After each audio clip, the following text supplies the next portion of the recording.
Okay guys, ini saya nak cerita sikit lah tentang orang kata nak kata drama ke, orang nak kata macam menyayat hati ke. Tapi ni kisah benar, okay, dan bukan pertama kali berlaku dan bukan seorang je berlaku. Kisah pengantin, dia orang baru kahwin kan. Jadi on the way back, okay, balik daripada majlis kan. Bila dah habis majlis, dia orang nak balik ke rumah, berlaku kemalangan dan suaminya meninggal kan. Ini bukan cerita mitos, dah banyak sangat berlaku. Dan bila check kenapa meninggal, sebab ada hazard di jalan raya, specifically jalan berlubang. Dia ngelakkan lubang kan, dan masuk ke lane yang belah sana lori habis langgar kan. Ini contoh yang tak masuk lubang tapi mengelak lubang kan, dah jadi tragik. Ada juga cerita yang cerita macam ni juga kan, dalam perjalanan nak pergi nikah kan. Jadi naik kereta, bukan naik motor lah, okey, pengantin. Jadi naik kereta, termasuk dalam lubang dan kereta hilang kawalan, terbalik masuk parit dan meninggal. Ni semua cerita bukan urban legend, cerita betul. Kita dah tengok dalam berita keluar dekat mainstream news kan, cerita-cerita tragik macam ni. Dia orang bukan kehilangan nyawa bukan kerana dia orang cuai ke, lalai ke, atau tak tumpu kepada panduan. Mungkin sebab yelah kahwin kan, excited. Tak, tapi kerana ada lubang jalan raya, satu dia mengelak, satu dia masuk, dua-dua kehilangan nyawa. So yelah, itu saya cakap kan, tajuknya mungkin jalan berlubang, mungkin tajuknya macam provoke punya isu, tapi sebetulnya akhirnya bila dah berlaku kes kemalangan nyawa macam ni kan, siapa kita nak salahkan, siapa kita nak bertanggungjawabkan, dan apa patut kita buat untuk perbaiki situasi ni. Guys, kalau kita ikutkan cukai jalan dah bayar, insurans dah bayar, undang-undang jalan raya kita dah ikut, semuanya kita dah patuh. Jadi sekarang ni macam mana kan? Akhirnya dibayar dengan nyawa kan. Siapa kita nak pegang sekarang atas hal ni? Tapi pun dah tak guna sebab nyawa dah terbang. Dan saya dekat sini, marilah kita sedekahkanlah kan, Al-Fatihah kepada mereka-mereka yang tertewas, okey, akibat jalan berlubang ini. Okay. Al-Fatihah. You guys mesti tahu topik ni, jalan berlubang. Tapi sebelum itu saya request tolong like, sub, share, dan jom kita berinteraksi, bertukar pendapat di dalam ruangan komen di bawah. Okay guys, kita nak bercerita tentang, macam saya sebut tadi kan, isu yang sangat memprovok perasaan rakyat Malaysia, iaitu jalan berlubang. Okay, kita tengok bagaimana jalan berlubang tu berlaku. Apa sebab jalan boleh berlubang. Saya cerita teknikal sikit saja. Lubang pada jalan berlaku akibat daripada ketidaksempurnaan pada permukaan jalan, di mana tanah mampat di bawah turapan menjadi lemah. Ia biasanya disebabkan oleh air di dalam struktur tanah di bawahnya dan lalu lintas yang melalui kawasan yang terjejas. Tapi itu teknikal lah. Kalau kita tanya JKR ke, kita tanya authority ke, dia akan lebih teknikal mencerita. Tapi apa sebabnya selain dari tu? Yang saya tengok biasanya, saya ni pun banyak bawa motor kat sana kemari, jalannya teruk kan, berlubang-lubang. Bila saya tengok banyak lori lalu ulang alik kan, di kawasan perumahan yang sedang dibina kan, lori-lori hantu kan. Lepas tu lempahan-lempahan batu atau simen, okey, bila dilanggar mungkin menyebabkan pecahnya jalan hingga berlubang. Okey, jadi kalau kita tanya secara teknikalnya, mungkin macam-macam lah pihak berkuasa boleh cakap. Tapi kita tengok sendiri kan, mungkin jalan tu sendiri tak berkualiti in the first place kan, tar yang digunakan mungkin tak baik, dan juga jalan tu terlalu lebih digunakan, too frequent, sebab mungkin akses untuk keluar masuk hanya itu saja. Dan macam saya cakap tadi, bila kita dekat kawasan perumahan yang baru buat, dia tak ada special lane untuk lori lalu ataupun dipisahkan dengan kereta lalu. Jadi semua orang lalu jalan tu sampai jalannya hancur berlubang-lubang. Okey, jadi kita tengok daripada dua sudut, iaitu daripada sudut authority dan juga sudut orang awam melalui jalan itu dan menggunakannya terlalu kerap. Okay? Pada saya itu adalah dua faktor utama selain daripada bila kita kata cuaca kan. Jadi cuaca pun boleh memainkan peranan di mana hakisan tu berlaku sebab panas, hujan kan. Jadi lama-lama terhakis dan jalan beralun dan menjadi lubang. Pun possible juga. Tapi apakah solutionnya diorang ni semua terhadap jalan berlubang ni? Okey, kita nak bercerita tentang kemalangan yang berlaku akibat daripada jalan berlubang ni. Pada saya, kalau jalan berlubang ni tak ada signifikannya daripada segi statistik kemalangan, mungkin orang tak highlightkan juga kan, orang tak berapa peduli. Macam di jalan kampung ada lubang tak ada lubang, orang pun tak peduli. Tapi jalan berlubang ni banyak, surprisingly dekat bandar kan, dekat kota-kota besar, dekat jalan yang penempatan yang maju mungkin di tempat-tempat yang perumahan yang mahal elit pun ada juga kan. Tak payah cerita tempat-tempat kilang, juga dekat tengah-tengah bandaraya, shopping center pun ada juga lubang dan jalan yang tak rata ni kan. Jadi kita tahu Malaysia ni antara statistik kemalangan paling tinggi di dunia. Tapi okey, ni saya kasih satu statistik lah yang macam sedih juga kan.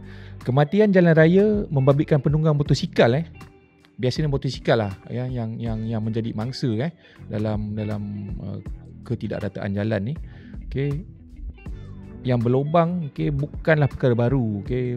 Statistik yang didedahkan pada 2018, 840 orang maut dalam kemalangan jalan raya akibat insiden yang berkaitan dengan jalan berlubang dari 2000 hingga 2011. Okey, itu yang recorded. Jadi yang tak recorded, I'm sure there's a lot more. Kematian ni terlalu tinggi hanya disebabkan mungkin jalan yang tidak berkualiti. Tapi saya pun bawa motor juga sana kemari. Apa yang saya patut lakukan untuk menjadikan diri saya selamat atas jalan raya?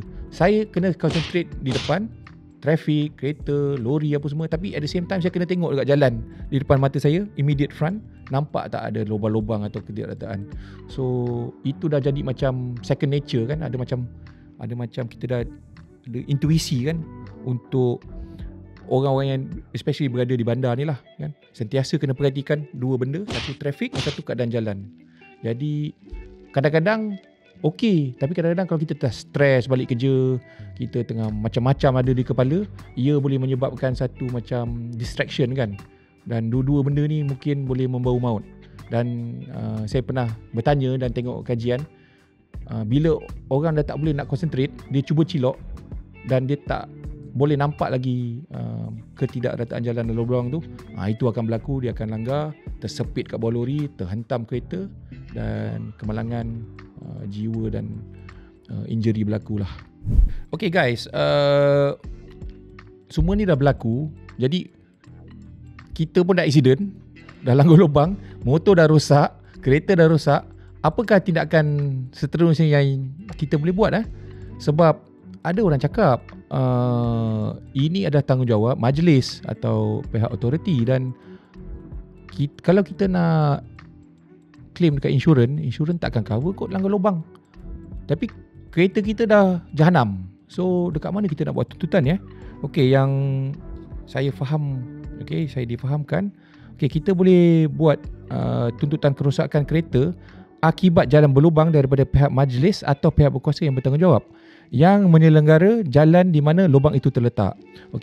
Kita boleh membuat tuntutan di bawah insurans kereta anda jika anda mempunyai insurans komprehensif.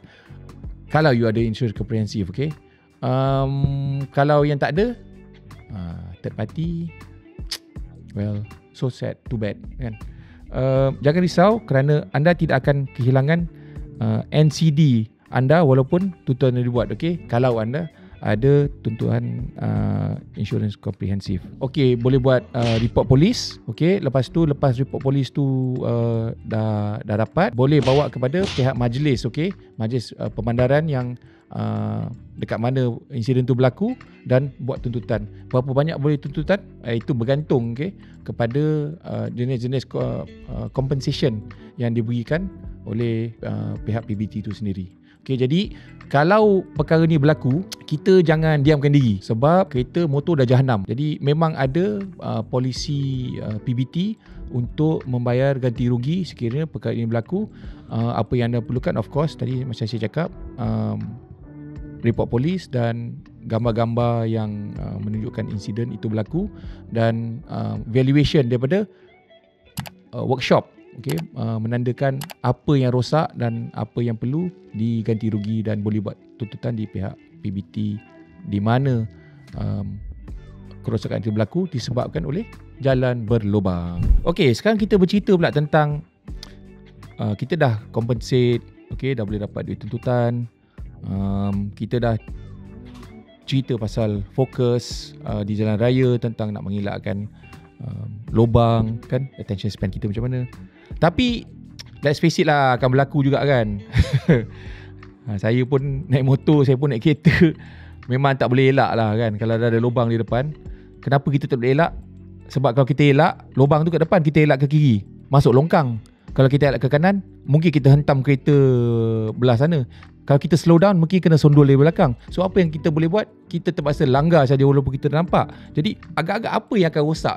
Apa yang akan rosak komponen-komponen kereta kita kan? Nombor satu yang saya pastilah, biasanya kita akan kedegang kan. Alamak, habis sport rim aku kan. Tayar tu terasa penyek kan. Oh, tayar baru tukar tayar 18 kan. Berkecai. Rim dah memang chipping lah kan. Jadi yang saya pastilah, saya pun selalu kena alignment memang out kan. Dan kita berdoa dalam kereta, oi janganlah sport rim aku bengkok kan, sport rim baru beli kan. Yalah, memang menakutkan sebab bil dia nanti teruk sangat. Itu satu. Yang saya pasti ini memang dah 2-3 kali berlaku lah. Memang sakit hati betul. Exhaust kan. Jadi kita pakailah exhaust yang power-power, yang tabung besar apa semua kan. Sekali gerap, ada sekali tu saya apa pasal kereta ni macam rev tinggi, lepas tu macam clutch menjerit tapi power ni tak ada. Saya macam pergilah check engine apa semua. Lepas tu mekanik dia kata, you punya exhaust bocor. Bila pula exhaust ni bocor? Exhaust mahal. Lepas tu boleh welding tak? Tak boleh sebab dia dah split, terbuka. Apa sebabnya? Bila buka check inspection ada kemek. Jadi baru saya teringat memang saya ada langgar lubang. Saya ingatkan tayar tu, yang rim tu yang bunyi gedegang saja. Rupanya ada satu benda bunyi macam besi terhentak. Ingatkan undercarriage. Sekali rupanya exhaust. Jadi exhaust tu 600 juga tabung tu lah. Kelongkang jadinya. Pasal apa? Pasal dah tak boleh repair dan kemek dia tu. Dan kalau nak cuba repair, it make no sense lah. Jadi hanya kerana lubang. Jadi yang pada saya, exhaust ni dah 2 kereta actually kena. So kalau kereta lowered tu, fikir-fikirlah nak pakai exhaust yang fancy-fancy ni kan. Sebab memang exhaust akan hancur. Apa kata suspensi? Ni dah berlaku kat kereta dan kat motor. Ni saya cerita je lah. Masa zaman remaja dulu, saya ni pasal daripada Muar kan, nak pergi ke KL lah, nak pergi ke Subanjaya, of course, Selangor. Jadi naik motor dengan member ni. So saya ingat lagi motor Suzuki Panther naik 2 orang. So tiba Negeri Sembilan mana kita tukar rider, saya bawa. Jadi kita lalu jalan dalam masa tu. Dan okey lah, ride lah. Tiba satu tempat naik bukit saya ingat saya pun tak pasti jalan tu lah, tapi member suruh lalu jalan tu juga. Jadi kita lalu lah. Lalu sekali kedegang, memang kuat lah, suspension sampai bottom. Lepas tu daripada tu dalam 100 km lagi nak sampai, motor tu dia bergoyang. Saya kata, apa pasal motor bergoyang? Bila sampai rumah di Subanjaya tu, tengok belakang penuh dengan minyak. Rupanya monoshock dia dah bocor. Jadi saya masa tu pun tak adalah berat sangat. Kawan tu pun tak adalah berat sangat. Tapi dah 2 orang kan naik. Berat dia pun mungkin 100 lebih kilo. Jadi bila dah terentak tu, habis suspension dia. Jadi member tu macam nak marah. Tapi bukan salah saya, salah lubang tu lah. Itu satu motor. Itu kereta pun saya pernah kena. Memang tak perasan sangat lah. Memang tak perasan sangat. Masa tu saya dekat Ampang nak pergi jalan Bukit Belacan, tak silap. Jadi ada kadang-kadang kita elak bump tu kan, speed bump. Jadi bila jalan tu clear sikit, laju lah sekali ada lubang. Langgar kan masuk, rim kemek, dia tak pecah, tapi suspension sebelah tu bottom dan bocor. Jadi tak pasal-pasal kena tukar absorber sebelah, dan juga rim pun kena cari spare rim yang sama. Jadi memang teruk lah. Okay, saya nak cerita satu lagi yang mungkin akan dapat kerosakan tapi rasanya memang akan rosak punya lah. Control arm kan. Control arm adalah komponen atau pautan yang menghubungkan roda depan ke kereta anda. Jadi dia membantu mengekalkan kedudukan menegak pada roda. Jadi kalau control arm tak ada, jadi dia belok-belok, dia tak mau tegak. Jadi ni naik dengan member. Ni semua pengalaman yang bukan saya dengar daripada orang, tapi saya sendiri kan. Jadi naik dengan member kereta. Jadi dia jalan dekat, masa tu kita orang dekat Melaka. Jadi dia langgar lubang. Lepas tu jalan sana kemari, keretanya mengempar. Saya cakap, kenapa kau ni mengantuk ke apa ke? Tak adalah, steering kereta ni macam lari. Oh iya ke? Ni mesti sebab pasal langgar lubang tadi kot. Sebelum ni dia kasi dia kata tak ada. Jadi kita orang stop lah, tengok, takut ada benda patah ke apa ke. Jadi bila pergi workshop kata control arm dah bengkok, dah tak pasal-pasal kan. Kenalah juga poket kan, terbang. Dan daripada semua ni kita cerita suspensi lah, exhaust lah, control arm lah. Yang paling menyakitkan hati saya rasa bila kena body kereta lah kan. Yalah, zaman-zaman kereta-kereta low-word ni kan. Jadi bila dah rendah, wah seronok lah handling ni kan, corner sana corner sini. Sebab center of balance, mass of the weight tu dah optimize kan. Tapi bila tiba dekat bump, satu hal, kita nampak kita akan slow, tapi lubang kita tak nampak. Jadi undercarriage semua berkecai kan. Jadi terserit sana, terserit sini. Jadi itulah, body kereta bukan setakat undercarriage, tapi bumper juga sekali pergi. Ni 2 hari lepas saya dalam perjalanan nak pergi ke masjid wilayah. Jadi saya naik motor lah. Sekali saya dengar dia bunyi benda terserit. Saya ingatkan motor ni ke benda terserit. Saya tengok sebelah, rupanya ada Myvi tu, dia punya bumper depan dah terserit. Dan saya perasan memang dekat belakang tu memang jalan tu macam ada pecah. Jadi saya tengok belakang, tengok sebelah, ada bunyi terserit teruk. Dia punya bumper dah tercabut dah. Tapi jalan juga. Kenapa dia terus jalan? Sebab belakang dia ada lori, dia tak boleh berhenti tengah jalan. So yelah, ni jalan berlubang ni macam-macam gejala lah dia menyebabkan kita kan. Macam-macam kesusahan.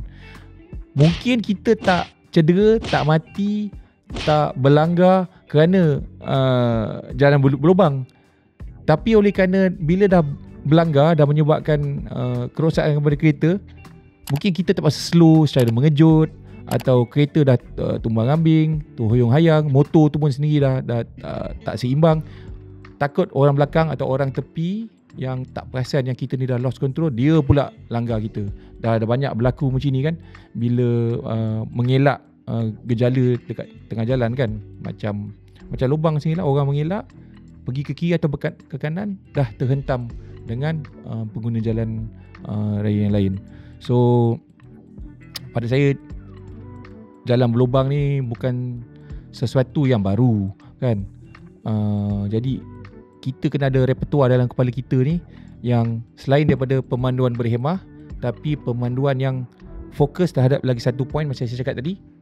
Perhatikan jalan raya, trafik, ya betul, tapi at the same time, pada masa yang sama, kita perhatikan keadaan jalan raya itu sendiri kan, supaya bukannya kita menjadi menace kepada pengguna jalan raya, tapi kita sendiri tak jadi mangsa keadaan. Padahal yang rosak tu adalah jalan raya, dan kita ni cuma berada di tempat yang salah di masa yang salah. Saya ada bertanya dengan pihak Jalan Raya Negeri lah, JK Selangor kan. Jadi ada tanya jugalah apa yang boleh dilakukan. Sebab kita tengok bila jalan tu diturap, sekejap dia dah berlubang balik. Sekejap dia berlubang balik. Kadang-kadang jalan tu main road yang lori pun tak lalu, tapi mungkin kerana tar tu belum sempat cure, belum sempat keras, belum sempat orang kata naturalize untuk digunakan, dah digedah. Jadi tak sempat apa, kereta-kereta yang high powered kan, yang cc besar, yang torque kuat, bila jalan dia menyebabkan lubang balik kan. Belum 2-3 hari dah berlubang balik. Tapi Itu mungkin salah satu sebabnya, sebab terlalu banyak volume lalu. At the same time, betul ke material yang digunakan itu adalah berkualiti? Jadi saya ada berborak dengan JKAT Selangor. Okay, dia orang cuba untuk beri material kualiti yang lagi baik supaya dia tahan lagi lama. Tapi in the end dia orang cakap susah lah nak kawal semua ni kan. In the end bila dia turap, kalau nak tutup lama-lama nanti orang komplain kan, dah akan menyebabkan trafik. Tapi kalau dia buka sebelum optimum tar tu mengering, jadi itulah bila kena kereta yang power ni kan, high power ni, bila dia torque sikit, kereta tu akan spin kan, tar tu sendiri akan menyebabkan berlubang balik. Jadi dia kena pilih antara dua kan, dan biasanya dia akan pilih untuk melancarkan trafik secepat mungkin. Jadi itu kita tengok jalan rosak, repair balik, jalan rosak, repair balik, dan menyebabkan jam dan sentiasanya. Jadi apakah alternatifnya pada jalan berlubang ni? Kalau kita nak elakkan, naik public transport. Tapi tak semua orang boleh lalu kesana kemari dengan public transport kan. Pada saya lah paling baik sekali, kalau kita nak guna transport sendiri, kita plan dulu jalan kita betul-betul. Okay, kita tengok kalau kita pernah lalu jalan tu, adakah jalan tu elok tak elok kan, macam mana traffic condition dia, berapa banyak volume of traffic, dan juga adakah kita sanggup meredah jam yang teruk dan di dalam keadaan jalan yang berbonggol-bonggol. So itu semua fikir-fikirlah sendiri ya. Okay lah guys, baiklah, nampaknya topik kita sudah sampai di hujungnya. Okay, topik yang interesting right.